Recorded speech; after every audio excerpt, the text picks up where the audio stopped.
Hello everyone. तो स्वागत है आप सभी का आईएफएस के इस यूट्यूब प्लेटफॉर्म पर। मैं हूं मोहित पाटकर और आज हमारे साथ एक ऐसी कैंडिडेट इंटरव्यू में जुड़ी हैं जिनका नाम जास्मीन है, ठीक है, और जिन्होंने क्वालिफाई किया है 109 रैंक के साथ जेआरएफ। तो ओके एवरीवन, तो हम स्टार्ट करते हैं इस इंटरव्यू को। तो welcome to our YouTube channel Jasmine. Thank you sir. और जास्मीन, मैं बोलना चाहूँगा फर्स्ट ऑफ ऑल आप इंट्रोड्यूस करिए हमारे सारे एस्पिरेंट को, अपने आप का इंट्रोडक्शन दीजिए। मेरा नाम जैस्मिन शर्मा है और मैंने अपनी मास्टर्स जो है वो central university of Himachal Pradesh से की है। और अभी मैंने जो इसका 8 दिसंबर 2024 का एग्जाम दिया था उसमें मेरा जेआरएफ क्लियर हुआ है और मेरा all India rank 109 okay okay Jasmine, congratulation first of all from my end, है। From IFS team. और मुझे बताइए जास्मिन कि ये जर्नी आपने कब स्टार्ट करी थी सीएसआई नेट वाली? तो मैंने प्रेपरेशन एक्चुअल प्रेपरेशन जो है सीएसआईआर के लिए वो अपने मास्टर्स के बाद ही स्टार्ट की थी, जो कि लास्ट ईयर ही हुई है। तो ऑलमोस्ट 6 मंथ की मेरी प्रेपरेशन रही है। ओके, तो आपने 6 मंथ में ही क्वालिफाई कर लिया CSI net JRF exam with all India rank 109। Well done. क्योंकि कई सारे एस्पिरेंट क्वालिफाई करते हैं बट कुछ रह जाते हैं बस इसी वजह से, क्योंकि कहीं ना कहीं उन्हें लगता है कि हमें, ठीक है, किसी चीज़ की उनको कमी हो जाती है। मतलब बेसिकली कभी वो पीवाईक्यू सॉल्व नहीं करते, कभी क्या प्रॉब्लम होती है, ठीक है। ठीक है जैस्मिन, मैं आपसे पूछना चाहूँगा कि आपने जो अपकमिंग आपकी जो पूरी जर्नी रही है अभी तक की, इसमें कुछ ऐसा कुछ आपको फेस करना पड़ा हो, ऐसा कुछ कोई स्ट्रगल या फिर ऐसा कुछ, तो आप हमें बता सकें। एक्चुअली में क्या है कि मेरे भाई फिजिक्स के है ना, तो उन्होंने भी जेएलएफ किया था, तो उन्होंने भी आईएफएस की कोचिंग ली थी। तो मुझे ओके भी शुरू से ही था कि अगर मैं कोचिंग लूंगी तो मैं भी आईएफएस ही ले लूंगी। तो ओके मैंने जब ये प्रेपरेशन शुरू की, वैसे मैंने एक बार पहले भी मतलब एग्जाम दिया है, तो मैंने जीरो प्रेपरेशन पे दिया था वो जस्ट आफ्टर मास्टर्स, ओके जो ओके। जून 2024 का था। तो उसमें मेरे 92% आई थी। ओके उसके बाद मैंने सोचा कि अब मैं नेक्स्ट अच्छे से लूंगी या 10 दिसंबर का कोचिंग लेंगे। तो उसके बाद मैंने आईएफएस की कोचिंग ली थी। मतलब मुझे पता था कि मुझे आईएफएस से पढ़ना है, जितना भी है जितना पढ़ाएंगे उतना पढ़ लूंगी, बस उतना ओके ही था। तो मैं ये 6 मंथ का क्रेडिट आईएफएस पे दे लगाऊंगी कि उनकी वजह से, क्योंकि एकदम गाइडेंस हो जाती है, आपको डायरेक्शन मिल जाती है कि आपको कितना पढ़ना है कितना नहीं पढ़ना, और आपको एडिशनल टाइम नहीं लगता ज़्यादा। तो ओके बस just okay okay jasmine, it's your, ठीक है, हार्ड वर्क जो आपने किया कंसिस्टेंसी के साथ 6 मंथ आप लगी रही। तो इट्स टोटली क्या होता है ना कि आपको ही जाता है पूरा, क्योंकि कई सारे एस्पिरेंट हमसे, हमने तो बहुत सारे एस्पिरेंट को पढ़ाया डेफिनेटली, बट आपने आपने मेहनत की, ठीक है, और लगातार कंसिस्टेंसी के साथ 6 मंथ आप बनी रही, पढ़ती रही, और आज आपने क्वालिफाई किया C S I NET JRF का exam with all India rank 109। Well done Jasmine. मुझे बताइए कि आपने पार्ट ए बी सी जो हमारे सी एस आई नेट के पेपर में आते हैं उसको कैसे आपने सॉल्व किया? कौन सा पार्ट पहले अटेम्प्ट रहा किया आपने, और क्या आपकी स्ट्रेटेजी रही? तो स्ट्रेटजी मेरी वही थी कि पार्ट सी मैंने सबसे पहले अटेम्प्ट किया, क्योंकि ओके। सबसे ज़्यादा टाइम कंज्यूमिंग है, सबसे ज़्यादा हम्म। वेटेज भी पार्ट सी की होती है। उसके बाद मैंने पार्ट बी किया और पार्ट ए मैंने ज़्यादा से ज़्यादा 15-20 मिनट से ज़्यादा नहीं लगाई पार्ट ए में। तो मुझसे जितने हो सकते थे उतने टाइम में मैंने किए, क्योंकि मेरा ये था कि मुझे पार्ट सी चेक करना है, एक बार रिचेक करना है। हम्म। तो मैंने ज़्यादा टाइम पार्ट सी पे ही अपना कॉन्सेंट्रेट किया। कितने क्वेश्चन सही हुए हैं आपके दिन पार्ट सी के अंदर? पाँच सिक्के मेरे सिर्फ 17 ही सही गए, हालांकि मतलब ऐसा था कि शायद ज्यादा जाए, पर उसने मतलब मेरे ओके, इट्स एस्टिमेटेड हद ओके। से ज्यादा गलत कर हाँ, होता है कई बार, क्या होता है कि हमारे जो, हम जब सेलेक्ट करते हैं क्वेश्चन को तो हो जाता है, बट इट्स ओके। क्योंकि आपने पार्ट भी, मैं मानता हूँ कि पार्ट ए और पार्ट बी आपका अच्छा रहा था, तभी आपका सिलेक्शन दिया। बहुत। पार्ट ही मेरा ज्यादा से ज्यादा कंपेटिटिव, उसके मेरे 24 क्वेश्चन जो है वो सही थे। और ओके पार्ट ए में मैंने 11 अटेम्प्ट किए थे और मेरे दो भी गलत थे, मतलब उसमें तो ओके। मेरा वेल डन। जितना हो पाया था अपना कर दिया। Okay okay, well done jasmine, क्योंकि 11 क्वेश्चन अटेम्प्ट करना पार्ट ए में बहुत बड़ी बात है, क्योंकि कई सारे हम लाइफ साइंस से बिलोंग करते हैं और कई सारे स्टूडेंट को डरते हैं अटेम्प्ट करने में ही, और आपने अटेम्प्ट भी किए 11 क्वेश्चन और 9 करेक्ट होना एक बहुत बड़ी बात है।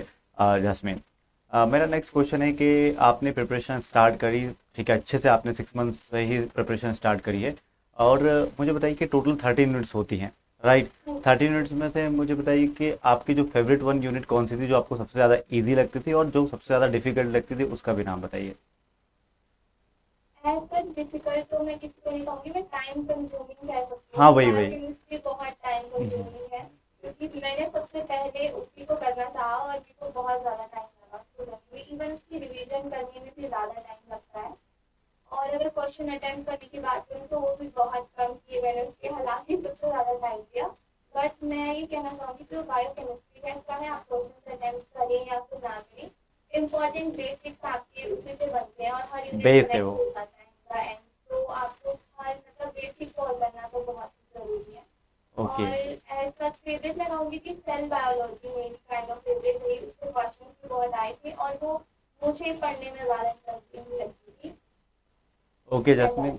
ओके जैस्मिन, जैसे कि आपने मुझे बताया कि बायोकेमिस्ट्री, और आपने हमारे सारे स्टूडेंट को भी बताया कि बायोकेमिस्ट्री इंपॉर्टेंट है क्योंकि ये एक बेस बनाती है बेसिकली अदर यूनिट्स के लिए आपके, है ना। डेफिनेटली जैस्मिन, और कुछ ऐसा आप हमसे शेयर करना चाहती हैं तो आप प्लीज़ शेयर कर सकती हैं, सो दैट हमारे जो एस्पिरेंट हैं सारे जो CSI नेट की तैयारी कर रहे हैं और करना चाहते हैं उनके लिए एक मोटिवेटिंग बातें रहेगी। ठीक है। अगर मोटिवेटिंग तो कुछ नहीं, अगर आप करना चाहते हैं तो आपको थोड़े टाइम पे सब छोड़ के बैठना पड़ेगा। स्पेसिफिकली तो यही है, सोशल मीडिया वगैरह भी स्पेसिफिकली। लेकिन अगर मैं टिप्स की बात करूँ तो मैं ये कहना चाहूँगी कि अगर आपको मतलब 5 जो है उसमें इम्पोर्टेंट ये भी नहीं है कि आप कितना ज़्यादा पढ़ते जाते हो, एक तो रिवीजन ही सबसे ज़्यादा इम्पोर्टेंट है। अगर आप 8 मिनट भी करते हैं तो उसकी रिवीजन आपकी बहुत ज़्यादा अच्छी होनी चाहिए, क्योंकि 5 में ऐसा है कि अगर आपको 99% श्योर नहीं है कि ये क्वेश्चन सही है तो आप अटेम्प्ट ना करें तो अच्छा है, क्योंकि उसमें गलत होने के चांसेस बहुत ज़्यादा होते हैं। 5 में ऐसा नहीं कि आप -1 लूज कर रहे हैं, उसको ऐसा समझना चाहिए कि 5 मार्क्स आपके आ रहे हैं अगर आपका गलत जाता है डेफिनेटली। तो 5 जो है वो सबसे ज़्यादा इम्पोर्टेंट है। दूसरा ये है कि यूनिट छोड़ के जाना भी बहुत इम्पोर्टेंट है, क्योंकि आपको सभी यूनिट नहीं करने हैं चाहे आप कितने इंटेलिजेंट हैं। एक दो यूनिट तो पक्का छोड़ दीजिए बिल्कुल ही, क्योंकि आप सब क्वेश्चन 75 पढ़ नहीं सकते उस टाइम में, क्योंकि आपको लगेगा मुझे सब आता है, फिर आप करने में कंफ्यूज होंगे। तो स्पेसिफिकली कुछ क्वेश्चन होती है जो आप एक बार दम देख के ही छोड़ पाओ कि स्किप इसको करना छोड़ सीखना दो, होगा। मतलब टाइम बच जाएगा आपका। बस ये ही 2 टिप्स है मेरी। ओके जैस्मिन, जैसे कि आपने बताया, okay my next question for you is that कि what was your biggest motivation behind your success, behind your rank motivate 109? Okay.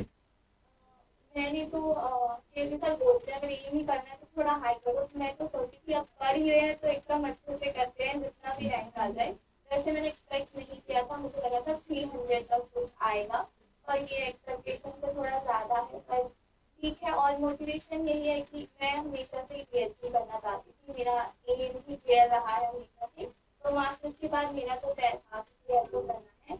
और हमारे टीचर्स भी बोलते थे कि इस बार हमारे यहाँ से किसी का नहीं हुआ, ये नहीं है। मैंने कहा सर अभी मैंने नहीं दिया है, ओके अभी मैं ओके। दूंगी हो जाएगा। तो उनका तो एक्सप्रेशन क्या था फिर? देन उनको पता चला होगा ना कि JRF हुआ है तुम्हारा। बहुत बहुत ही अच्छा, सभी बहुत ही ज़्यादा खुश थे, मेरे टीचर्स भी, घर के भी, पेरेंट्स भी, सभी बहुत खुश थे। ओके, देन सेलिब्रेट पर किया है या नहीं? उनको बिल्कुल एक्सपेक्टेड था कि हो जाएगा, तो उसमें कुछ नहीं है। अच्छा अच्छा अच्छा। हाँ, उन्हें एक्सपेक्टेशन थी आपसे, बिल्कुल डेफिनेटली, क्योंकि होती है, क्योंकि जो ऐसे कुछ एस्पिरेंट ऐसे होते हैं जिनसे टीचर भी बहुत ज़्यादा एक्सपेक्ट करते हैं, और ठीक है, एज एन फैकल्टी मैं ये बोल सकता हूँ डेफिनेटली। ओके जास्मिन, मुझे बताइए कि आप हिमाचल से, राइट? हाँ जी, हिमाचल से कहाँ से हैं आप?